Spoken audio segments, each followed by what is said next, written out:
Í dæmi 150 þá er okkur gefnar upp leiðir á milli A og B, okkur sem sagt gefnar upp þær upplýsingar að á milli A og B eru 4 leiðir og milli B og C eru 5 leiðir. Það er allt mismunandi leiðir og spurt er í A hvað er hægt að fara á milli A og C á marga mismunandi vegu. Þegar ég byrja hér í A og ætla að færa mig yfir í B þá eru 4 leiðir að ræða og þegar ég fer frá B og yfir í C þá eru 5 leiðir að ræða. Þannig að fyrsta svarið okkar myndi byggjast á því að margfalda saman fjölda hérna sinnum þennan fjölda.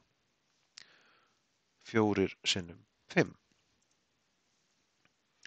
En svo í B þá ætlum við að fara frá A til B og til C og svo tilbaka en alls ekki sömu leið og við byrjum á að fara. Og þess vegna erum við með þetta rauðlita hérna. Þannig að hugsaum þetta svona, jafnt og. Þegar ég fer af stað til að byrja með þá hefum við 4 leiðir að ræða. Það setjum við 4.